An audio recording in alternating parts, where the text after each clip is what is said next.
माननीय राज्यपाल जी ने जो अभिभाषण दिया है, हम सब जानते हैं, जो इस सदन में बैठे हैं, जो चुन के आते हैं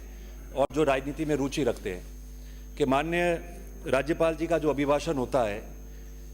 सरकार गठन होने के कार्यकाल में आने के प्रथम अभिभाषण और उस कार्यकाल का 1 वर्ष बीतने के बाद में जो दूसरा अभिभाषण होता है, उन दोनों अभिभाषणों में प्रदेश की जो जनता है, जो हम माननीय सदस्य है, राजनीतिक दल के जो लोग हैं, वो सब ये आशा करते हैं कि प्रथम अभिभाषण में जो दर्शाया गया है, जो बताया गया है, जो पढ़ा गया है, उसके बाद में जब दूसरा अभिभाषण आता है तो उस अभिभाषण में हमने क्या किया है, एक रोड मैप की तरह सरकार में, और जो 14 महीने बीते हैं उसमें हमारा क्या योगदान रहा है, क्या कीर्तिमान स्थापित किया है, उसके बारे में उल्लेख होता है। मैं समझता हूं कि हर व्यक्ति, हर माननीय सदस्य अपनी बात कहता है। हम अक्सर, हमने ये देखा है कि हम हाँ और ना में भी बढ़ जाते हैं, हाँ पक्ष ना पक्ष, और उसको मान लिया गया है कि हाँ पक्ष को हाँ ही कहना है और ना पक्ष को ना ही कहना है।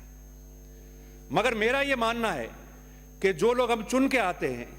हमारी बात बरसों तक लोग याद रखते हैं, और आज तो सोशल मीडिया का और बहुत टेक्निकल रूप में बहुत बड़ा जमाना आ गया है, और उन बातों को लोग भविष्य में याद करते हैं और अच्छे काम का स्मरण भी कराते हैं उस बात को।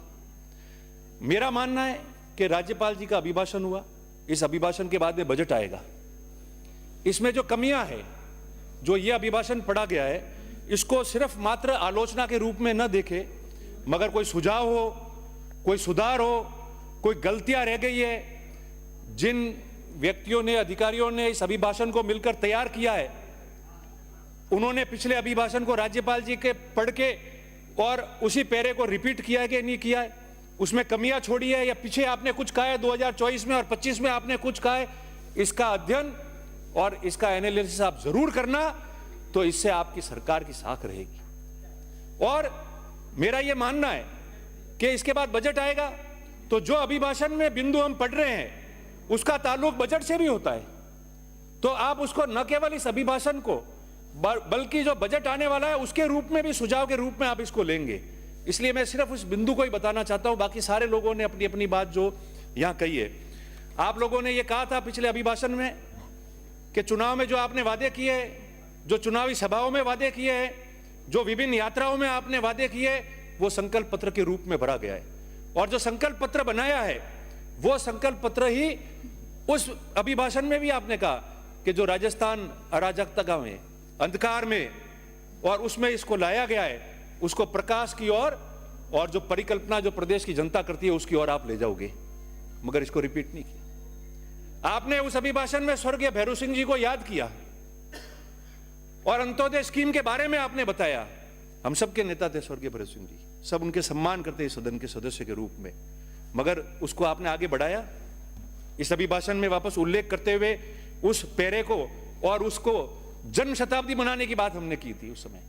और आज आपने उसको आगे नहीं बढ़ाया। मेरे कहने का मकसद और मतलब यह है कि आपने जो संकल्प पत्र को आधार बनाया है, कोई भी पार्टी मैनिफेस्टो का आधार बनाती है और ये कहती है ये हमारा घोषणा पत्र है, हमारा मैनिफेस्टो है, हम चुनाव में इसके रूप में जाएंगे, ये सारे वादे पूरे करेंगे, और आपने एक कदम आगे बढ़कर संकल्प पत्र को उसका आधार बनाया था। मगर संकल्प पत्र को आधार बनाने के बाद में उसमें कितने पैरा पूरे हुए, क्या हुए, वो आप उसका विश्लेषण जरूर कर लेना। मैं आपको सीधे तौर पे 3-4 सुझाव, उसको आलोचना के रूप में आप नहीं लेते हुए, आप इसको सुझाव के रूप में ले, ताकि बजट में भी वो चीजें आ सके, और अगर कोई कमियां रही है इस अभिभाषण में जो राज्यपाल जी से सरकार ने पढ़ाया है, उस कमियों को भी आप दूर कर सको। अभी एक हमारे माननीय पूर्व सदस्यों ने एक बात कही थी, राज्यपाल जी ने अभिभाषण में अपने एक बात कही थी कि इस पवित्र मंदिर में बैठे प्रत्येक माननीय सदस्य के मन मस्तिष्क